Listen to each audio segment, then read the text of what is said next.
Oh bonjour Internet, ceci est un message subliminal pour que tu t'abonnes, tu likes, tu partages et aussi que tu te souviennes que moi je suis écrivain. Donc va me donner des sous sur Patreon, sur Privstar, Tipeee et tout le tralala. Et puis va voir aussi les vidéos de mes bouquins. Et puis acheter mes bouquins aussi évidemment. Sur ce, bonne vidéo à vous. Alors, on est parti pour une petite FAQ. Ça fait longtemps, j'ai une anecdote à raconter là-dessus, mais juste avant de démarrer cette fois aux questions, je voulais vous rappeler que si jamais vous voulez me rencontrer, moi j'ai fait des conventions quand même relativement fréquemment. Pour vous dire, l'année dernière, j'en ai fait 24. Je vais faire la liste de toutes celles que j'ai fait l'année passée, parce que vraiment j'ai enchaîné.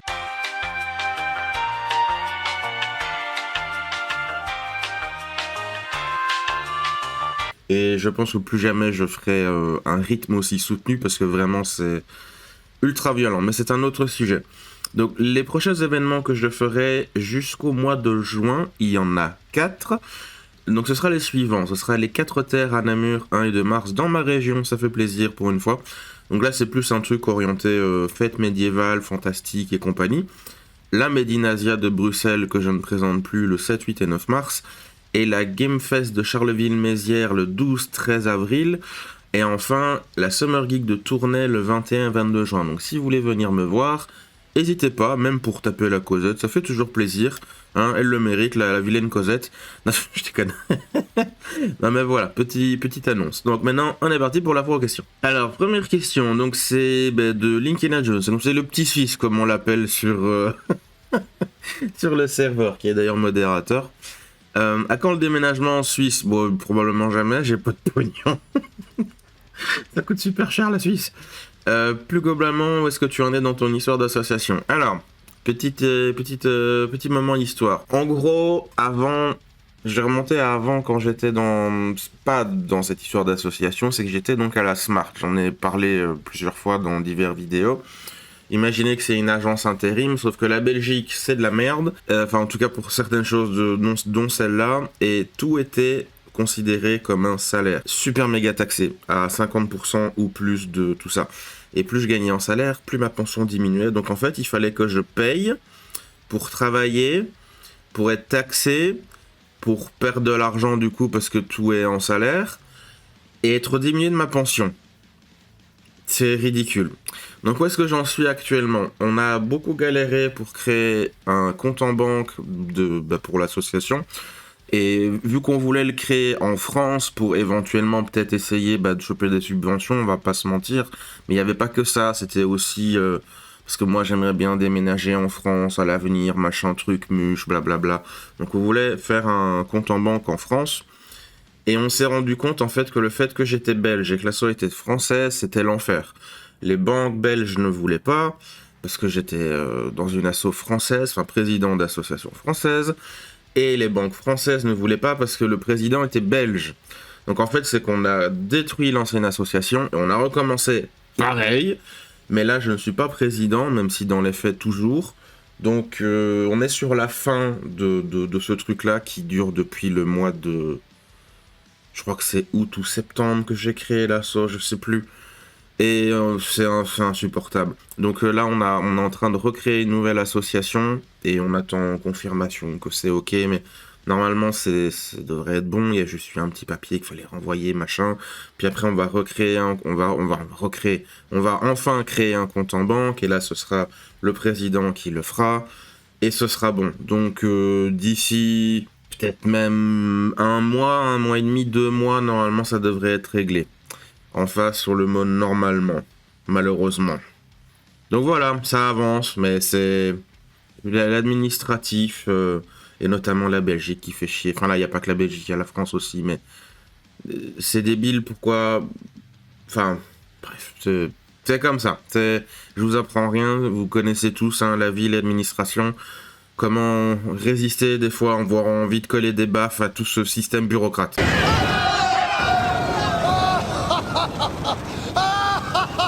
Ensuite, on a donc Vero York qui demande, qui d'ailleurs aussi sur le serveur est modératrice. N'hésitez pas à rejoindre le serveur, hein, d'ailleurs, c'est franchement, c'est plus sympa, on se marre bien. As-tu une idée pour les prochains éphémères? As-tu déjà la trame du tome 5 de Monomaniac? Alors j'en ai déjà parlé, il me semble, dans une vidéo récente. Mais moi, tout est déjà écrit dans ma tête. Et de toute façon, je fais le principe que j'appelle les checkpoints. Donc, je vais mettre une image, moche. Mais en gros, imaginez que je sais où je dois aller. Je sais la fin déjà de toute cette saga principale et même peut-être même un début de prochaine saga. Et donc je rappelle, cette saga-là, il y aura entre 7 et 9 bouquins, blablabli, blablablou. Mais j'ai un système de checkpoint, comme dans les jeux vidéo. C'est-à-dire que un bon exemple, c'est Mario. Quand tu atteins, genre à peu près, je sais pas moi, un tiers du niveau ou la moitié du niveau, tu as un petit drapeau qui s'allume, piou, et puis hop, si tu perds, tu recommences de là, pas depuis le début.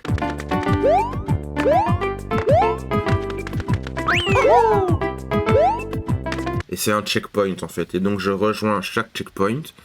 Et entre, je peux partir un peu dans tous les sens. Et ça me permet de créer l'histoire de A à Z en fait, tout simplement.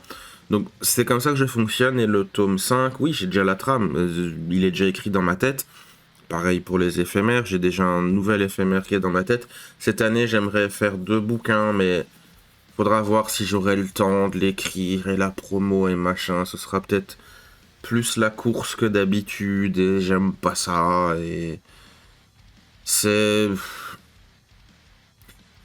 mon problème, moi, c'est pas l'inspiration, c'est pas les idées, c'est pas tout ça, c'est un problème de pognon. Genre, si à partir de maintenant quelqu'un me donnait genre 1 million, je dis un gros chiffre au pif, mais allez, même je sais pas, 50 000 euros, voilà, c'est pas si gros que ça, 50 000 euros. Enfin, c'est une grosse somme, mais vous savez à quel point le pognon ça part vite. Eh ben, je ferai pas de convention cette année, ou un truc comme ça. Je me consacrerai à l'écriture. J'embaucherai quelqu'un pour faire la pub pour que les gens ne m'oublient pas, parce que ça, c'est très important. C'est que les conventions et d'autres choses comme ça, les vidéos YouTube et tout, c'est juste pour agiter, dire youhou, je suis encore là, j'existe, m'oubliez pas. Et donc, ce sera assuré que j'existe encore en termes présentiels dans l'esprit des gens, ou en tout cas en tant que entité artistique, publique, machin truc. Et mes bouquins, à partir de maintenant, je les écrirai. Et du coup, là, on est le 15 février. J'aurai largement le temps de faire un financement ou d'avoir tout qui est prêt pour mon prochain gros projet ou les choses comme ça. J'aurai même pas besoin de financement en plus, du coup, si j'ai 50 000. Enfin voilà, c'est pas ça le problème. Donc oui, tout est déjà fait, tout est déjà écrit. Pour vous dire, le prochain éphémère que je vais écrire, ce sera sur les fonds marins. Et il s'appellera le Destinarius. Et c'est pas juste pour le nom du Discord. Ceux qui ont lu les bouquins, vous comprendrez. Et la trame du tome 5, ouais, elle est déjà écrite. Il y a juste une petite chose que je dois bien gérer sur le tome 5. C'est une espèce de virage dans l'histoire que je dois correctement exécuter, on va dire ça comme ça. C'est comme le tome 3. Pour ceux qui ont lu le tome 3, vous avez dû sentir une énorme... Enfin, pas une énorme, mais une importante nuance ou différence comparée aux 2 tomes précédents. Et j'ai fait ça bien, donc je suis content. Et le tome 5, c'est un peu pareil, sauf que c'est pas les mêmes problématiques ou les mêmes choses à faire et à gérer. Mais je dois faire ça correctement. Donc, si je le fais correctement dans le tome 5, j'aurai que cette trame dont tu parles, Véro, à gérer dans le tome 5 et pas peut-être une partie du tome 6 ou encore un tome 6. Parce que c'est pour ça que je sais pas s'il me faudra 7, 8 ou 9 livres. C'est parce que le tome 5. Donc oui, tout est fait. C'est juste une question d'écrire, me mettre au boulot et je peux pas me mettre au boulot parce que j'ai trop de trucs à faire, trop de choses à penser. L'association, machin bidule truc, les conventions, 2-3 embrouilles personnelles. Enfin voilà, c'est pénible, c'est la vie. Mais oui, tous mes livres, tous mes trucs sont écrits en tête, bien en avance. Alors je peux pas voir déjà jusqu'à la fin de tout, mais la fin de cette saga, 7 ou 9, c'est déjà fait. Les éphémères, j'ai déjà un éphémère qui est écrit dans ma tête. Peut-être même un deuxième où j'hésite encore. Il y a plusieurs choses qui m'intéresseraient de traiter dans... Genre pour ceux qui ont lu les bouquins Soluéral, donc le roi elfe, j'aimerais bien faire un livre dédié à lui, mais je sais pas encore tout à fait comment et qu'est-ce que je raconterai dedans et tout. Même si j'ai déjà une base, hein, c'est pour ça que j'ai l'idée, c'est parce que j'ai déjà une base, mais c'est un peu light et... Les light veut dire léger en anglais, enfin là c'est pas lumière, c'est... Voilà, bref. Voilà, faut que je m'occupe, mais oui, tout est déjà écrit. Tout est déjà écrit. Vous inquiétez pas, je... Chris, il gère, t'inquiète bébé. Les problèmes d'inspiration, de projection ou de savoir ce que j'ai envie de faire, avoir une vision et tout ça, ça sera jamais un problème chez moi. Jamais. Et je vais même répondre à une question que tu n'as pas posée, c'est du coup comment ça se fait que tu sais tout ça? Parce que j'ai une vie très riche et j'ai beaucoup d'idées et j'ai quand même traversé des trucs pas cool et donc ça donne énormément d'idées artistiquement parlant. Voilà, c'est tout. Alors, une question de Tom Aventure. Une question qui me trotte dans la tête depuis longtemps est comment ça se passe dans ta tête pour écrire tous tes romans? Tu invites tout, inventes, je suppose que tu dis. Tu inventes tout au fur et à mesure, toute cette histoire est déjà dans la tête ou un entre-deux? C'est exactement ce que je viens de raconter à Véro, du coup, en partie. Ça vient d'abord d'idées. Genre, un bon exemple, c'est je suis dans mon lit, j'essaie de m'endormir, je réfléchis, je pense, je machin, je tout ce que tu veux. Et puis petit à petit, ça se construit, ça se forme, on va dire. Et à partir de là, je brode. Mais quand je dis je brode, c'est pas broder, je fais du remplissage, c'est je tricote en fait. Je prends cet élément-là, je combine avec là, un peu comme des puzzles, mais c'est comme du tricot, hein, tout simplement. Et puis petit à petit, ça devient plus gros, plus gros, plus gros, plus gros, plus gros. Ça prend de plus en plus de place dans ma tête et voilà, c'est fait. C'est comme ça en fait que, pour rappel, moi c'est depuis 2011 que je réfléchis à ma saga et que ça cogite, ça macère dans ma tête. Et j'ai pas pu écrire avant 2015, donc j'ai eu 4 ans à réfléchir. C'est une partie de planifier à l'avance et une partie de, comme je parlais du checkpoint, que entre deux, je peux avoir des inspirations, des idées, des machins.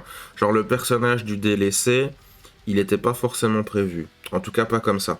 Je savais que je devais parler de... Bon, petit spoiler, mais... Enfin, c'est pas un spoiler, mais... Il fallait que j'aborde la question des fils de Tyrem, donc les fils du grand dieu démon machin truc, dont Atmek est l'un de ses personnages. Et donc le délaissé m'est venu en tête à un moment. Je vais essayer de pas trop donner de détails, mais voilà, ce personnage-là, il n'était pas prévu. C'est ça qu'il faut retenir. Et à partir de là, j'ai tricoté toute l'intrigue au fur et à mesure que j'écrivais, avec l'idée que j'avais en tête en avance. Et puis ça s'est recoupé avec d'autres trucs et tout, vis-à-vis de comment je voulais que la structure du récit soit correctement faite dans le tome 3. Donc ce personnage du délaissé, il est central en fait au tome 3, parce qu'il fallait que je négocie quelque chose correctement. Et quand j'ai eu l'idée des fils du Tyrem, du délaissé, et de cette gestion, on va dire, chronologique, parce que c'est surtout ça que je devais gérer bien dans ce tome 3, il fallait que je parle d'anciens cycles et machin et tout ça, des trucs pas d'une autre réalité, mais vous avez compris. En fait, tout s'est imbriqué au fur et à mesure que j'écrivais avec ce personnage du délaissé. Donc j'ai relié un checkpoint à un autre, j'ai pris plusieurs virages un peu blablabla, et en écrivant au moment où j'écrivais, tout s'est engoupillé correctement. J'ai un petit peu corrigé 2-3 machins, 2-3 trucs comme on fait dans les corrections évidemment.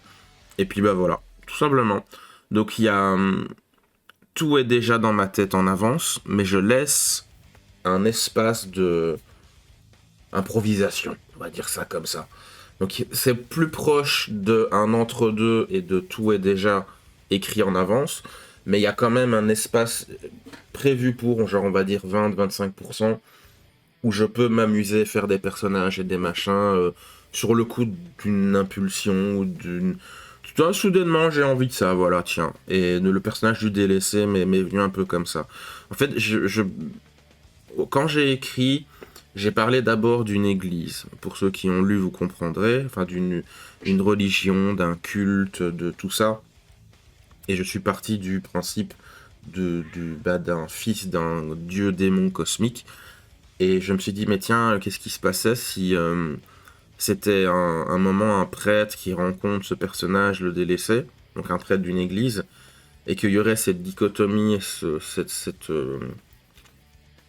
jeu de recto verso ou de face à face entre un religieux croit en un dieu ou machin bidule truc, et un fils de grand démon, avec un personnage qui serait un espèce de pseudo-mendiant abandonné, tout ça, truc muche.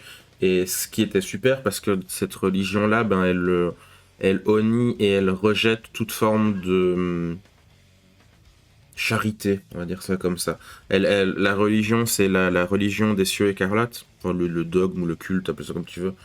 Je sais plus comment je l'ai appelé exactement, mais je sais que c'est la cathédrale des dieux des cieux écarlates, je sais plus, enfin un truc comme ça. Ça fait longtemps,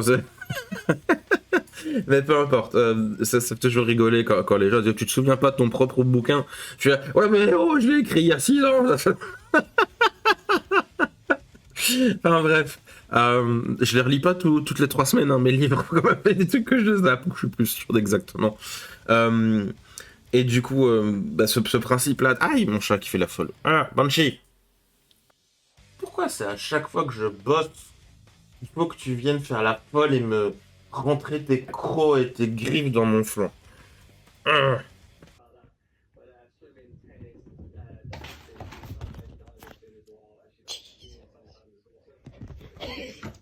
Donc je trouvais ça intéressant, cette idée bah, de rencontre de tous ces petits principes que j'avais déjà prévus en avance. Et puis bah, ça a fait le personnage du DLC que vous avez vu dans le tome 3, avec bah, tout ce qu'il y a autour de ce personnage. Je vais pas trop en dire plus. Mais voilà, j'espère que j'ai répondu à ta question, parce que je me rends compte que je suis parti un petit peu dans tous les sens. Mais c'est pas forcément simple à expliquer, parce que c'est très abstrait. Alors là, on a une question de Monsieur Bière, pareil, un autre modérateur, bah, tout le monde du Discord qui a répondu. Quels sont tes projets activités pour 2025? Aussi, quel bilan tires-tu de 2024? Alors, on va commencer par la fin. Quel bilan de 2024? Parce que c'est suite au bilan de 2024 que j'ai mes projets pour 2025. 2024 a été une année très compliquée pour moi. Très, très, très, très, très, très, très compliquée. Il s'est passé plein de choses. Il y en a eu 2-3 qui étaient cool quand même. Peut-être plus que 2-3, on va dire 3, 4, 5, allez. Mais le reste, c'était de la merde. Faut dire que depuis le réveillon 2023, réveillon du nouvel an 2023, donc le 31 décembre 2023, bah, j'ai appris que ma mère était retombée dans l'alcool. Et donc, bah, ça donne le ton pour 2024. Et puis, ça a été, voilà, gérer plein de problèmes, gérer des difficultés. Des embrouilles, des disputes de famille et j'en passais des meilleurs. Et au niveau physique, bah, vu que moi je dépendais de ma mère pour mes conventions, il y avait on va pas dire un confort, mais j'ai dû tout changer. J'ai dû tout changer, tout un petit peu en express. Et ça a été compliqué, puis j'ai fait 24 conventions, donc ça a été compliqué. L'augmentation des prix des conventions a fait que c'était compliqué aussi, donc les bénéfices ou les trucs que j'avais fait en 2023 qui étaient plutôt pas trop dégueux en termes de convention, financièrement, les contacts, les machins, les bidules, et même physiquement, je me disais, bah, c'est cool, ça va, ça tourne, blablabli, blablablou. Et bah, tout est parti en l'air en 2024 parce que bah, les prix, ils ont genre presque doublé entre 2023 et 2024. Et les conventions 2024, bah, vu que le prix a doublé aussi pour les visiteurs et qu'il y a plein de conventions qui ont popé de partout, ou qu'en tout cas qu'il y en a qui ont augmenté le prix des tarifs et tout ça, bah les gens ont moins d'argent, donc les visiteurs ont moins de sous, le prix des stands est plus cher, tu perds et tu repères des sous derrière. C'est très compliqué. Donc ça a été compliqué 2024, mais ce que je vois par contre de positif, le truc le plus positif, parce que je ne vais quand même pas parler de négatif, c'est que j'ai réussi le Ulule de 2024, ça c'est génial. Quand je lis à chaque fois, sans vous je suis rien. Et la communauté que j'ai créée avec mon petit Discord et tout ça, ça a beaucoup aidé. Ça a beaucoup aidé, bah, notamment pour le Ulule, mais pas que. Il y a eu aussi voilà, le fait d'avoir de la compagnie, des copains, du soutien, des gens qui rejoignent, des nouvelles rencontres, des machins, des bidules. Franchement, c'était cool. C'était super cool. Donc, ça a fait vraiment du bien dans cette année 2024 qui a été relativement ardue, pour dire ça de façon très gentille, positive, on va dire ça comme ça. Du coup, mes projets pour 2025, bah, c'est de lever le pied, voilà, on va y aller moins violent au niveau des conventions et compagnie. et aussi de remettre les choses un peu dans l'ordre. Parce que vu que ça a été fait un petit peu, pas en précipitation, mais dans une urgence, parce que bah, comme j'ai dit, moi je dépendais de ma mère, et il faut savoir que les conventions, les événements, les projets, genre un bouquin, c'est aisément presque un an, voire plus en avance. C'est-à-dire qu'il y a des conventions, genre ici la Made in Asia de 2024, donc au mois de mars, qui va bientôt arriver. Avant même que celle-ci soit faite, je crois que c'est il y a 2 semaines, donc on va dire début février, fin janvier. Donc je rappelle, la Made in Asia de 2025, de mars 2025, c'est le 7, 8 et 9 mars. Donc le janvier, février, fin janvier, début février, on a déjà reçu les papiers pour réserver la Made in Asia de octobre, mi-octobre 2025. Alors que celle de mars n'a même pas déjà été faite. Voilà. C'est comme ça que ça marche. Après ça, je sais, c'est une énorme usine à gaz. Tout ne fonctionne pas comme ça. Mais c'est pour vous dire que, en tant qu'artiste et personne qui dépend des conventions, ou de la pop culture en général, parce que bon, il n'y a pas que des artistes hein, dans les conventions. Des fois, t'as des stands de, je sais pas moi, Sega, Nintendo, Xbox. T'as des boîtes de jeux de société, par exemple. On va dire Edge, par exemple, ou Hasbro, ou j'en sais rien, moi. Il n'y a pas que ça. Il y a des invités aussi, des fois, à contacter quand tu as la chance d'être invité. Faut que tu prévois tout en avance. Je pense à notamment des youtubeurs. C'est pour ça que certains youtubeurs ils disent ouais les conventions je fais pas, ou en tout cas cette année je vais en faire moins parce que blablabla. Parce que ça te ralentit en fait. Ça te ralentit sur ton rythme. Ça veut dire qu'il doit y avoir peut-être, je mettrai large, mais on va dire 1 semaine que tu dois préparer ton événement, partir, assister sur place, bidule truc, organiser peut-être un événement sur place ou des choses comme ça. Ça te retire du temps de ton boulot de tous les jours pour un événement qui va peut-être, du coup, pas forcément te rapporter, ou qu'il va peut-être mal se passer, ou j'en passer des meilleurs. Donc c'est un petit peu... Voilà, il faut remettre les choses en place, c'est mon projet de 2025. C'est remettre les points sur les i, remettre les choses en ordre, faire un gros coup de balai, notamment au niveau marketing, notamment au niveau organisationnel, au niveau créatif aussi. Il faut que je remette au centre du truc mes bouquins, parce que 2024 ça a plutôt été, pas le pognon, mais la rentabilité financière de mon projet. J'ai vraiment essayé de bourrer les conventions là-dessus, et ça a pas échoué, mais ça a pas ça a pas échoué, mais ça a pas réussi non plus. C'est très mitigé, en partie à cause de ma vie privée et tout ça. C'est une longue réponse pour une question très courte, hein, je sais, mais voilà, mes projets de 2025, c'est ça, c'est remettre au centre de tout mes livres, remettre un peu dans l'ordre tout ça, notamment aussi avec l'association. Je manque pas de boulot, mais 2025, ça va être lever le pied et voilà, mettre un peu d'ordre dans tout ça, et j'aimerais beaucoup écrire 2 livres cette année. C'est aussi pour ça que je fais beaucoup moins de conventions, et ouais, avec l'association, ça devrait beaucoup mieux se passer aussi, parce qu'avant la Smart, ça a été une catastrophe. Honnêtement, je crois que j'ai dû perdre peut-être 10 000 euros avec la Smart, si je compte tout. Alors, il y en a, ils vont dire, ouais, t'as pas perdu, tu payes des impôts, machin, bidule. Ouais, mais c'est... Moi, je veux pas... Je veux pas que ce soit du salaire, moi, mes bouquins. Moi, je veux que ce soit des remboursements de frais, vu le nombre de pognon que je mets dedans. Enfin, c'est... Ça me paraît légitime. Moi, j'ai ma pension, j'ai pas... J'aimerais beaucoup en vivre, oui, mais j'ai très vite compris que si je voulais vivre de mes bouquins, il faudrait que tous les mois, je vende pour genre, je sais pas, 4000 euros de livres. 4000 euros de livres, mais c'est énorme, enfin, enfin, moi, en tout cas, je suis pas. Je suis pas à ça. C'est clair et net, je suis pas à ce niveau-là. Donc, très vite, je me suis dit, ouais, on va seulement rembourser les frais. Peut-être 1 ou 2 bénéfices pour financer le prochain bouquin. Et voilà faire les choses de façon plus progressive. Surtout que je suis auto-édité, je rappelle, hein, donc c'est moi qui finance tout. Donc, doucement. Voilà. Donc c'est ça. Projet, activité 2025.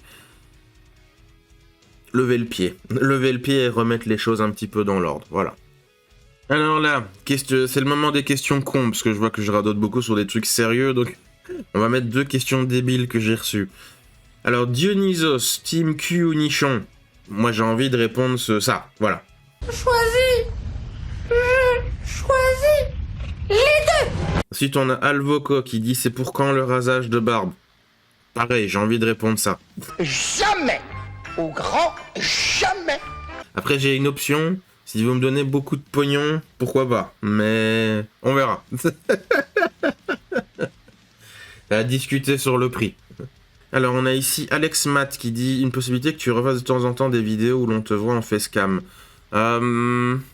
C'est possible, mais j'aime beaucoup le principe que j'ai de pas montrer ma tête. Et c'est pas que je veux pas montrer ma tête, c'est que ça me met plus mal à l'aise et du coup la vidéo est moins bien, tout simplement. Je suis plus à l'aise avec la voix et ce côté où je dois pas gérer la visuelle et machin bidule. Je suis pas un acteur, merde, Vincent.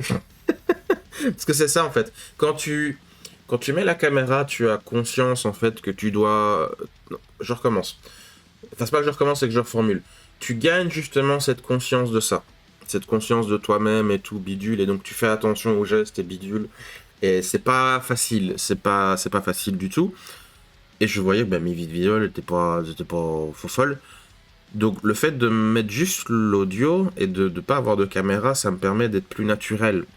Parler à un micro est beaucoup plus aisé et naturel pour moi que de parler face caméra. La face caméra est pas gênante en soi et c'est pas une impossibilité, c'est juste que quand je fais des vidéos, donc ces vidéos YouTube là classiques, le facecam... J'aime pas, mais c'est pas que j'aime pas juste parce que j'aime pas, c'est que je vois que la qualité baisse. Donc c'est pas impossible que j'en fasse peut-être à l'occasion quand cela est nécessaire, genre un espèce d'unboxing et tout ça, pourquoi pas. Mais parce que j'en ai déjà fait en plus, hein, des trucs comme ça. Comme tu dis, c'est refaire. Donc avant j'en faisais et je voyais que le résultat était pas génial. Donc je préfère vraiment maintenant faire sans, faire juste le micro en mode radio, machin truc. Mais peut-être qu'à l'occasion, si jamais ça se présente ou qu'il y a une bonne raison de le faire, pourquoi pas refaire des vidéos où on verrait mon visage. Je suis pas contre, hein, vous avez déjà sûrement dû voir... après, je suis pas quelqu'un qui fait beaucoup de photos, mais vous avez dû voir des photos avec ma tête où on voit mon visage ou je sais pas, n'importe quoi. Enfin, je suis pas quelqu'un genre, je veux pas qu'on me connaisse, je veux pas qu'on voit ma tête. Non, c'est juste que dans le terme de vidéo YouTube, je sais pas, c'est beaucoup plus fluide, je me sens plus naturel. Le résultat final, quand je regarde, j'ai l'impression que c'est une vidéo comme j'aimerais qu'elle soit, c'est-à-dire honnête, authentique. Il n'y a pas le côté je lis un script ou attention, il faut que je fasse un geste à tel moment et t'as l'impression que c'est un robot ou t'appuies sur un bouton. Enfin, c'est pas génial le résultat, donc c'est pas impossible, mais à voir pour le moment, je préfère rester avec juste la voix et mes petits bonhommes démons. Une nouvelle fois Véro qui demande si tu devais écrire autre chose que du Dark Fantasy, ce serait quoi? Alors ça, j'ai déjà dit peut-être pas en vidéo, mais en tout cas, c'est un truc que je dis depuis toujours. Moi, je n'écrirai que mes royaumes démoniaques, que ça. C'est genre, quand cette saga sera terminée, je ferai une autre saga avec toujours le même univers, mais ce sera... comment dire, d'autres personnages, d'autres endroits, d'autres trames thématiques, d'autres trucs. Mais il faut déjà que je finisse ça en premier pour voir à peu près à quoi ça va ressembler. Mais j'ai déjà 2-3 petites idées où des trucs se profilent. Enfin, voilà, ça commence à cogiter, mais à voir. Mais autre que les royaumes démoniaques, il y a deux possibilités de trucs à écrire. Le premier, c'est une autobiographie, mais ça, c'est quand même très... comment dire, c'est très égoïste, très mégalo, donc je sais pas si je le ferai, mais comme je le dis, j'ai eu une vie très riche, très compliquée, très tout ce qu'on veut, donc pourquoi pas. Je me dis que des gens pourraient peut-être être intéressés ou il y aurait des choses à raconter là-dessus, en fait, sur simplement ma vie. C'est très égoïste, hein.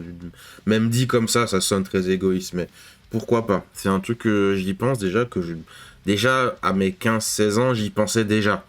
Donc, voilà. Les Royaumes démoniaques, c'était même pas forcément ce que je pensais écrire quand j'étais petit et que je disais, ah, un jour, je vais peut-être écrire, machin.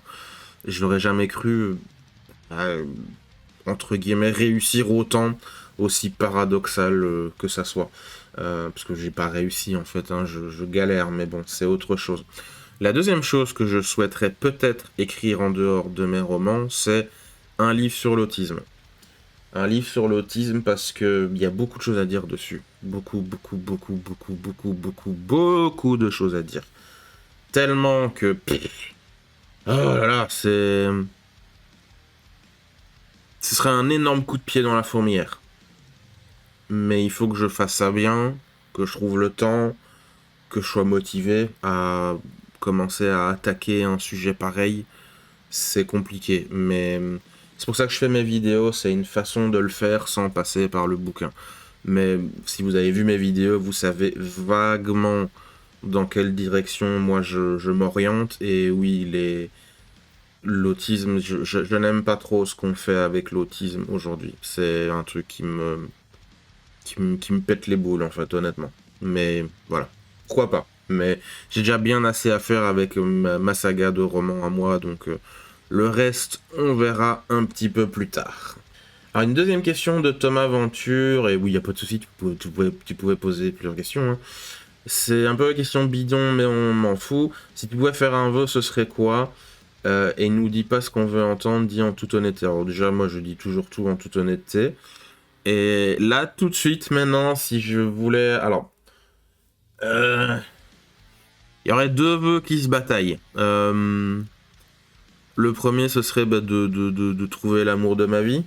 Mais je me dis, si ça doit arriver, ça arrivera. Donc pas forcément besoin de faire un vœu là-dessus. C'est plus une question d'impatience qu'autre chose. Donc ce serait pas un vœu. Donc voilà, il y a une possibilité là-dessus, mais je me dis, bref, voilà. Par contre, oui, c'est sûr, ce serait du pognon.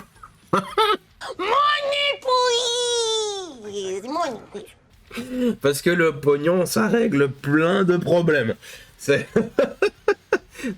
c'est tellement énorme que ce n'en est même plus drôle. C'est comme je crois que je l'ai dit dans une question précédente. Tu me donnes ne serait-ce que 50 000 euros, moi pendant 2 ans, je bosse que sur mes bouquins, je fais tout tranquille, on me fout la paix, et ce serait une tranquillité d'esprit, mais t'imagines même pas. Enfin, c'est truc de malade.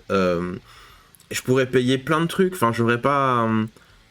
Déjà, je resterai en auto-édition sûr et certain, et j'aurai plus besoin de maison d'édition, parce que la maison d'édition, ça m'intéresse que pour ce qu'ils peuvent m'offrir en termes de publicité et tout ça. Donc j'embaucherai en fait quelqu'un qui gérerait le marketing pour moi. Je dis, ben tiens, voilà, tu es mon responsable, pub, promo, machin. Tu as un salaire de, je sais pas moi, 3000 euros tous les mois. Donc je sais que ça ferait quelque chose comme 7, 8, 9, 10 000 euros brut à payer, mais on s'en fout. Tiens, voilà, tu gères ça, tu m'en fous, t'émères-toi. Et donc, j'aurais pas à m'occuper de ça. Je me focaliserai juste sur l'écriture et être présent sur place dans les événements. Et parce que les événements, j'aimerais bien en faire, mais pas autant. Enfin, c'est genre, ouais, 5, 6, 7 l'année, c'est déjà largement suffisant, en fait. Et je prendrais des grands, évidemment, donc genre... j'irai aux événements que je peux pas forcément aller maintenant. Bon, la Médinazir, j'ai réussi, ça va. Mais Troll et Légende, j'aimerais beaucoup y aller, mais ça, c'est tellement cher, le stand là-bas, que j'en sais rien, parce qu'ils m'ont jamais répondu. L'autre, c'est la Japan Expo, mais pareil, c'est tellement cher et compliqué aussi, parce qu'il faut que tu aies une bagnole et machin. Enfin, c'est les critères qu'ils appellent ça, crit apostrophe R.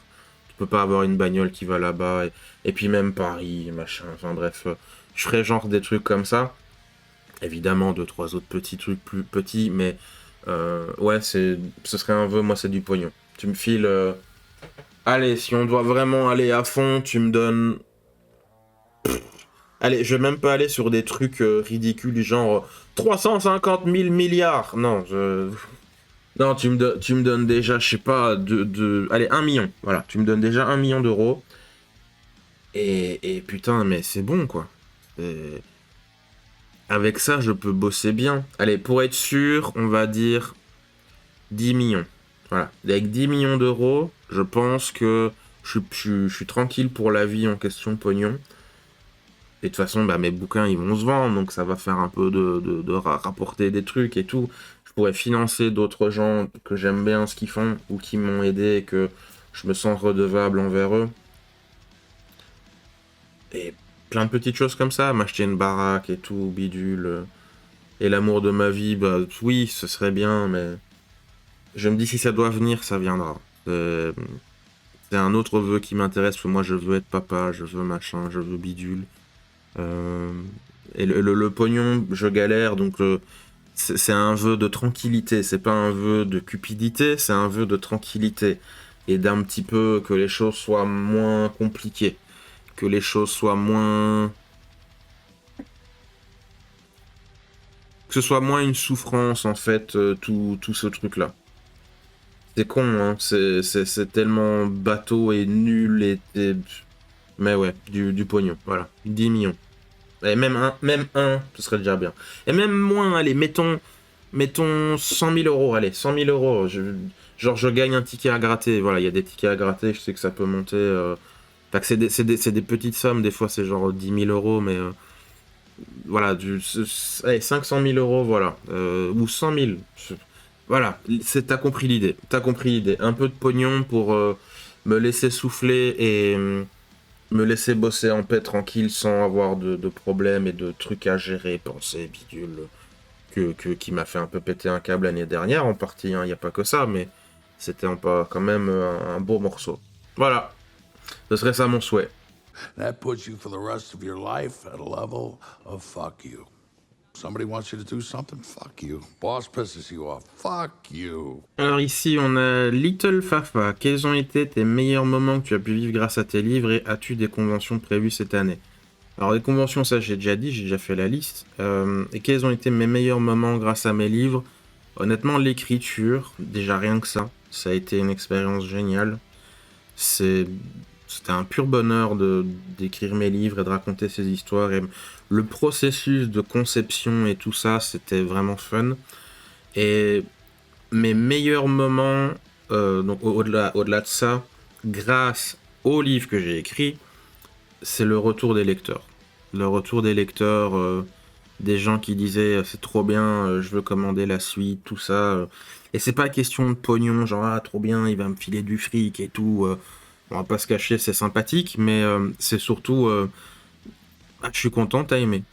C'est moi, c'est la première question que je demande aux gens, c'est ils disent ah j'ai lu tes bouquins et tout, genre il y a des gens qui sont venus me voir ah j'ai lu ses bouquins à lui et il passe comme ça, il continue, il s'arrête pas à mon stand et je ne peux pas m'empêcher de demander alors ça t'a plu, enfin t'as aimé, du coup c'était chouette, t'as passé un bon moment, il dit ah ouais c'était trop bien, je repasserai plus tard machin bidule et voilà, enfin moi c'est ça que je veux savoir, c'est si les gens ont passé un bon moment et le fait de savoir, c'est con à dire, hein, mais que j'ai été utile, que j'ai été la source d'un bon moment que quelqu'un a vécu, que quelqu'un a passé, mais c'est incroyable. Alors je sais, c'est un peu pathétique dit comme ça fait un peu...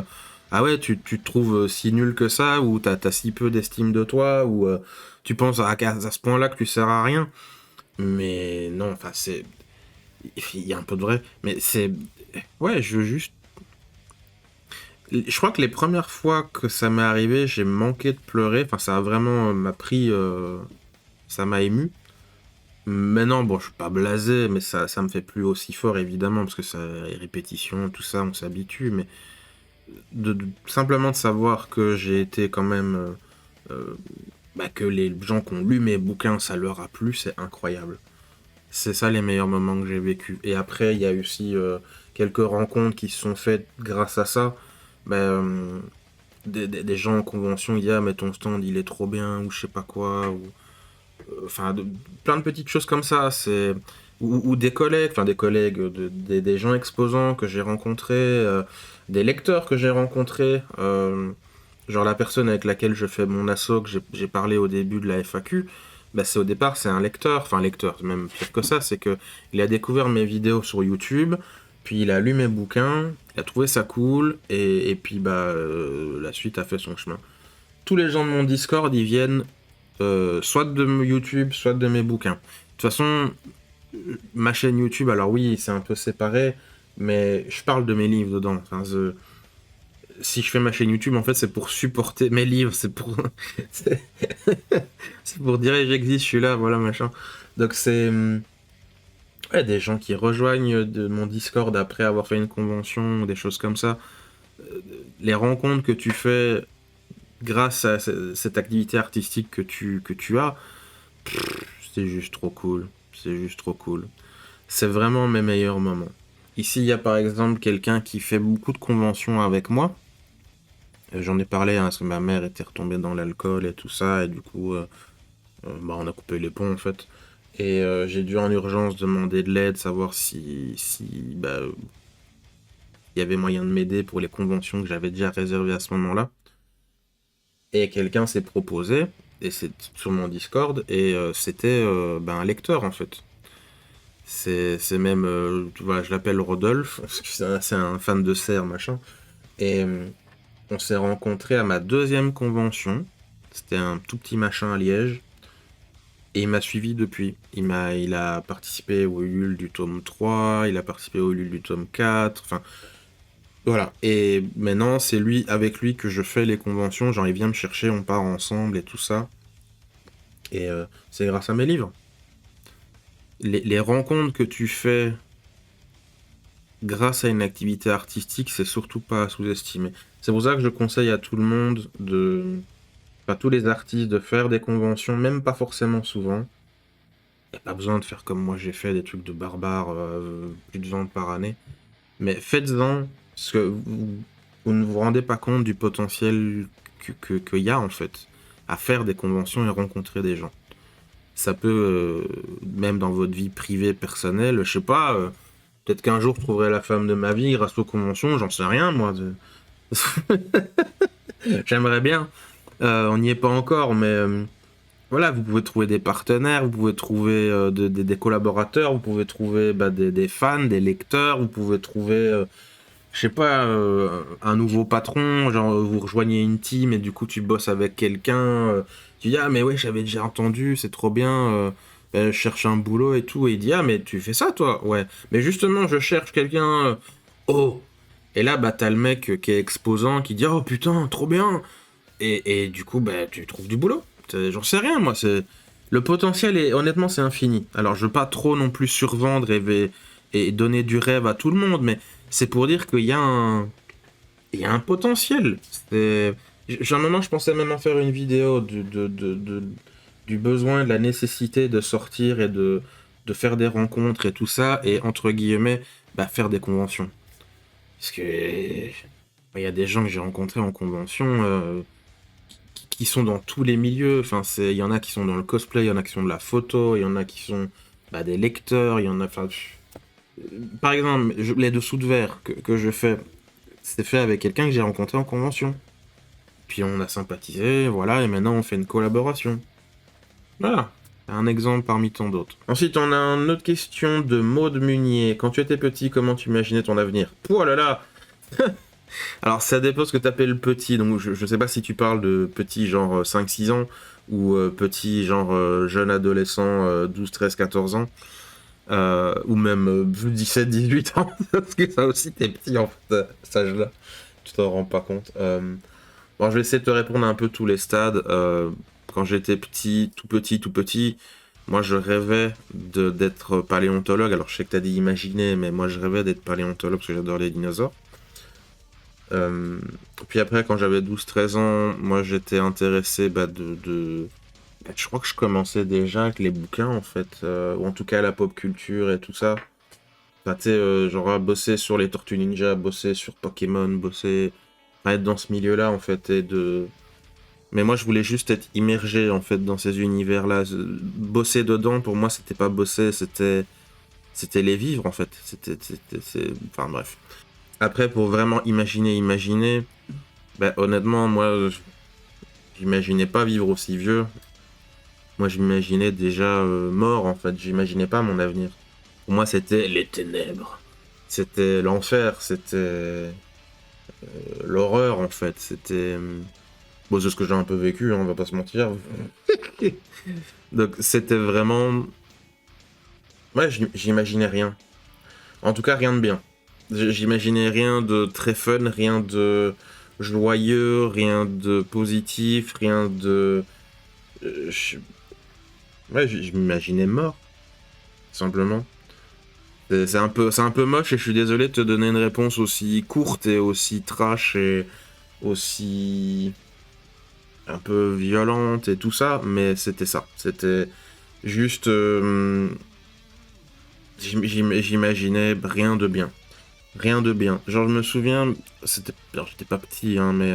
c'était quand je faisais des démarches pour avoir ma pension de personne handicapée et tout ça. Je devais avoir quel âge à ce moment-là 23, 24 ans, un truc comme ça. Et là, je vais avoir 37 cette année. Putain, ça fait déjà presque 15 ans. Bois le coup de vieux. Oh la vache.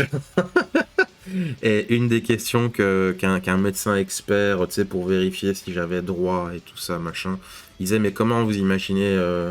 comment vous vous imaginez dans 10 ans? Je dis, bah, mort.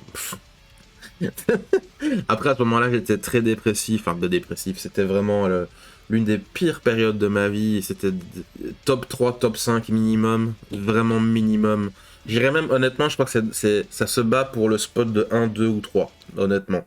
Mais voilà, mettons que je dois faire un vrai compte là, comme ça, je te dis juste ça de tête. C'est oui, à cette époque-là, j'imaginais mort. J'imaginais nouvelle tentative de suicide, nouveau machin, nouveau... Je sais pas, péter un câble et faire péter un truc. Genre, je sais pas, je m'attache une bombe et je me fais péter quelque part, j'en sais rien. Mais j'imaginais rien. Et du coup, avant, c'était pareil. D'ailleurs, mon présent à ce moment-là était à peu près ce que j'imaginais avant, vu qu'à ce moment-là, bah, j'étais nulle part, j'avais pas de boulot. Ma copine de l'époque, c'était une relation extrêmement abusive. De mensonges, enfin bref, plein de trucs comme ça. Après, on n'était pas bon ni pour l'un ni pour l'autre, pour être honnête. Mais elle était vraiment, enfin, peu importe. C'est un autre débat, ça. Mais, ouais, c'était de la merde. C'était comme ça. Et du coup, même ici, bah, par exemple en 2024, je me disais, mais comment je vais m'en sortir? Comment je vais m'en sortir? Et quand j'étais petit, bah, avec ma conscience de jeune garçon, bah, j'imaginais rien, vu que moi j'ai connu que des trucs violents, extrêmes, dangereux, glauques, malsains, enfin, mère alcoolique, battue à l'école par les profs et les élèves, pas de copains, pas d'amis, pas d'amoureuses, pas d'amourettes, pas de ce que tu veux, c'était... J'avais que les mondes imaginaires, donc comment tu veux imaginer quelque chose à ce moment-là? Après, aux alentours de 14, 15, 16 ans, il y a un rêve, donc j'insiste bien parce que toi tu parles de imaginer, il y a un rêve qui est né qui était d'être écrivain. Et ça, même ça, j'aurais jamais cru y arriver. Donc voilà, désolé, hein, c'est toi qui t'es chopé là. Le moment un peu dépressif, désolé, mais c'est la stricte vérité. Alors là, on a une question de Draknaria, enfin plusieurs en un gros morceau. Qu'est-ce qui t'a donné envie d'écrire? Quel est ou sont tes mangas préférés, tes livres préférés, tes films préférés? Si on devait faire qu'une convention, laquelle conseillerais-tu? D'ailleurs, en conseillerais-tu une? Et je dois y avoir d'autres questions plus importantes, intéressantes, mais là je sais. Bah, t'en as déjà donné pas mal. Hein. Alors on va faire la première partie. Qu'est-ce qui t'a donné envie d'écrire, manga, film et tout ça préféré? Ben en fait, si vous regardez ma chaîne YouTube, il y a une petite série de vidéos que j'ai faites qui s'appelle Mes références. Bah c'est tout ça qui m'a donné envie d'écrire, ou mes livres, mes films, mes trucs préférés. C'est ça qui m'a fait rêver. Alors il y en a d'autres, évidemment, hein, j'ai pas tout fait. J'ai encore une liste d'ailleurs, si je ne m'abuse. Attends, check. Je fais un petit truc, voilà, pas to-do list, non, c'est sujet vidéo, où est-ce qu'il est? Voilà, ici, truc de référence, j'en ai noté que deux, enfin que deux, il y en aurait plus, hein. Déjà rien qu'en tête, j'en ai une, c'est Pokémon, qui a été très important pour moi. Il y a aussi Warhammer, mais bon, là j'en ai noté deux que je voulais faire des vidéos dessus. C'est la saga de film Rocky et Le Seigneur des Anneaux, la trilogie Seigneur des Anneaux, le film. Donc c'est tous ces grands classiques là, enfin il y en a d'autres, il y a les Tortues Ninja, il y a Dragon Ball, je l'ai déjà fait, Enfin, tellement de choses. Je manque de trucs. Genre, les livres, il y a Anne Rice, Saga du Vampire, Sin City pour les films, j'ai fait, mais il y en a d'autres. C'est Entretien qu'un vampire de Anne Rice. Enfin, le bouquin, mais il y a eu le film. Il y a eu aussi Constantine, je l'ai fait. Le Pacte des loups, c'est un de mes films préférés ever. Genre, c'est dans mon. S'il est pas top 3, il est top 5. Je crois qu'il est 4ème dans ma liste, mais peu importe. Celle-ci, c'est un truc énorme.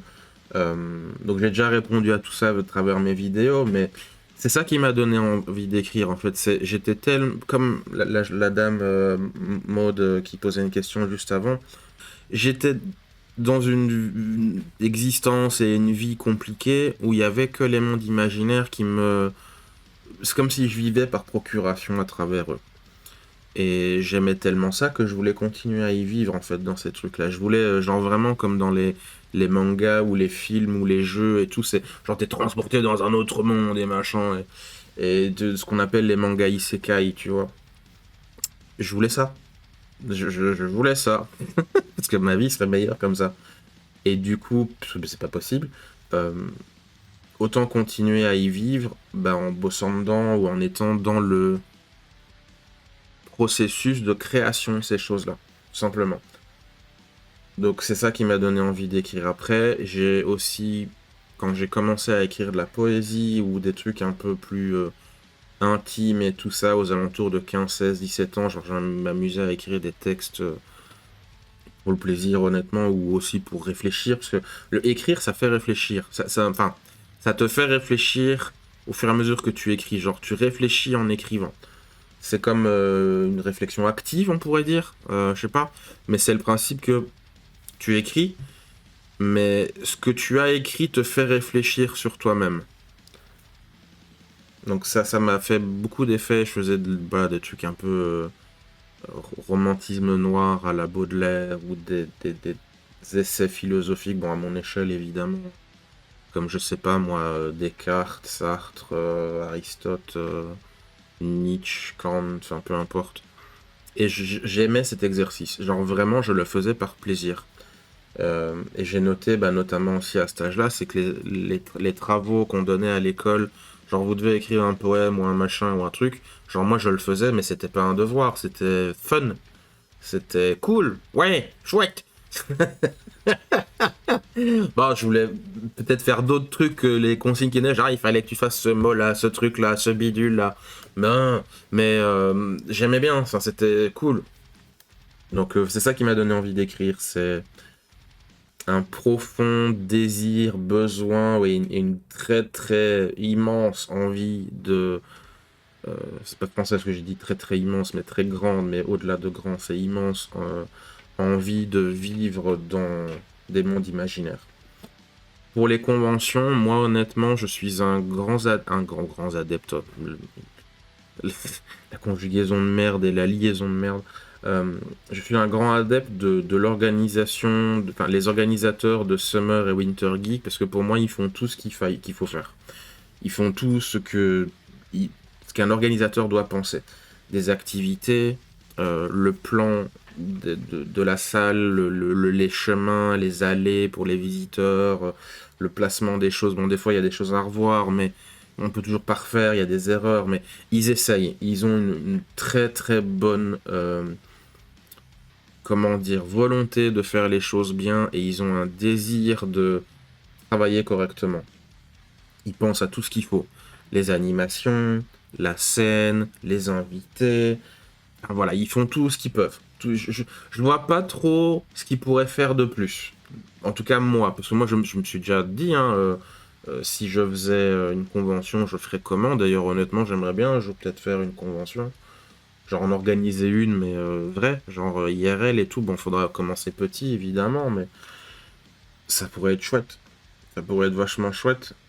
Mais bon, c'est encore des projets, ça prend du temps, c'est pareil 1 an à l'avance, et j'en passais des meilleurs et tout, mais moi c'est celle-là que je conseillerais, donc Summer et Winter Geek. La Summer, elle est plus, pas tape à l'œil, mais c'est la grosse, on va dire, principale. Et tu as Winter, où là c'est plus un côté marché de Noël, mais geek, avec le côté tu auras quand même des invités cool, les gens passer des meilleurs, mais et des bornes d'arcade et des flippers et ce que tu veux, mais ils ont ces deux aspects-là. Ils jouent sur le côté, la vraie convention, bah, comme un festival de musique, hein, t'as la star et tout ça, c'était l'événement phare, et puis tu as l'événement fin d'année côté Noël et compagnie. Et moi, je trouve ça même pas con d'avoir fait ce système-là. Donc ouais, Summer et Winter Geek, moi je la conseillerais. Maintenant, c'est pas la moins chère, c'est pas la plus chère non plus. Ça, croyez-moi, c'est pas la plus chère non plus. Mais ils font les choses bien. Ils font les choses bien, ils font attention, ils essayent d'être professionnels, tout en laissant leur chance aux petits artistes. Après, bah faut se rendre compte que si tu veux un stand à un événement pareil qui ramène quand même, je sais plus combien ils ramènent de gens, entre 10 et 15 000, je crois. Plus proche du 10 000 que 15 000, on va pas se mentir, hein, mais c'est entre les deux. Je crois que soit c'est 12 ou 13 000 leur moyenne, notamment la Summer 2024, je crois qu'ils avaient fait ça. Donc faut que tu payes le prix aussi pour ça. Tu vas pas payer ton stand 100 € pour un événement comme ça. Euh, je crois, à mon avis, si tu payes un stand à ça, ça va être pour le tout petit, hein, donc 2 mètres, table, machin, ça va être 250, 300, 350 suivant la TVA, machin, ou moi je mets une moyenne, mais on est plus dans cet ordre-là, je crois. Ouais, peut-être 300 €, je dirais sur 300 €. Mais c'est au pif, hein, j'ai pas les papiers sous les yeux et tout. Mais ouais, je crois que t'es obligé parce que l'organisation est telle qu'elle est. Je veux dire, ils ont fait venir, c'était quand ouais, Summer 2024, il y avait le chanteur de Pokémon, il y avait la voix de le voice actor de Daryl de Walking Dead qui a fait d'autres trucs. T'avais Homer et Marge, les voix françaises. T'avais un autre gars, je sais plus, connu.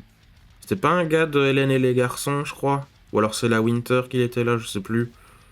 Enfin voilà, il y a des invités. Il y a des invités stylés, il y a des invités cool, il y a de quoi faire. Il y a de quoi faire. Ils mettent les moyens, ils mettent la pub, ils font tout ce qu'il faut. Moi, moi j'aime ce qu'ils font. Voilà, c'est ça que je conseillerais. Alors, on a Chewy Cosplay qui demande, il y a 2 questions, on va faire une par une. Concernant ton univers, le personnage auquel tu l'identifies le plus, ton personnage préféré, le livre que tu as préféré écrire, ce que tu préfères écrire dans tes livres. Alors, mon univers, le personnage auquel je m'identifie le plus, honnêtement, j'ai envie de dire aucun, parce que il y en a aucun où je dis, ah ça c'est moi. Il y a un peu de moi dans chacun, mais je me sens assez proche quand même de Taskem, le nain. Parce que bah, lui, il veut juste vivre en paix tranquille dans sa montagne.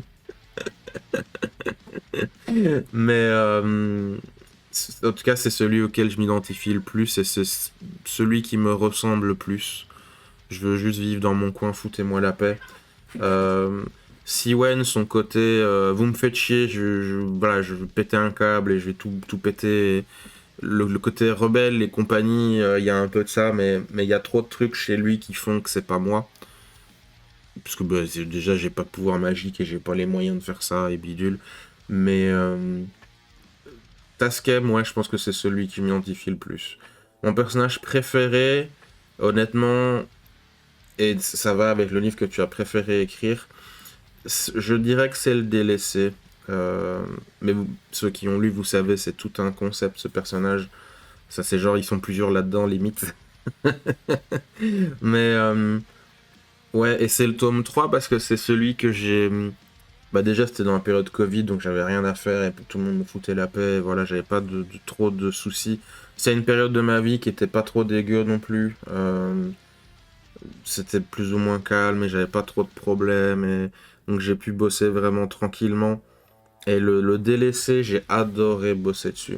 C'est ça que je dis, le personnage que tu as préféré écrire, que j'ai passé le plus de plaisir à écrire, il y a le délaissé. Après, j'aime beaucoup Torwa aussi, parce que pareil, j'ai pris du plaisir à faire des recherches et à écrire et tout ça. Et à chaque fois, ça m'éclate de dire, c'est le personnage préféré de mes lecteurs quand les gens voient la petite peluche de l'araignée sur mon stand. Et les gens me croient pas. Et à chaque fois, ils disent « Oh mon Dieu, non !» Je veux dire, quand j'en parle en convention et qu'ils disent « Oh mon Dieu, une araignée, non, moi j'aime pas, j'ai peur et tout », j'ai dit mais même les arachnophobes, ils aiment bien, ou en tout cas, ils disent « Dans le bouquin, ça va, en vrai, non, mais... » Ce personnage est statistiquement le préféré de mes lecteurs. Il y a le trio, en fait, de tête, on va dire, c'est Siwen, Olivia, Torwa. Et c'est le trio de tête. Mais si je dois faire vraiment les statistiques, c'est numéro 1 Torwa, numéro 2 Siwen, numéro 3 Olivia. C'est ceux que mes lecteurs préfèrent, genre, et qui sont fans, tu vois. C'est, je sais pas, genre, ah, toi tu préfères Sangoku ou Vegeta? Enfin, c'est... Ce que je préfère écrire dans les livres, moi, c'est... Alors, j'ai envie de dire les combats, mais c'est certains combats. Vraiment, c'est très particulier.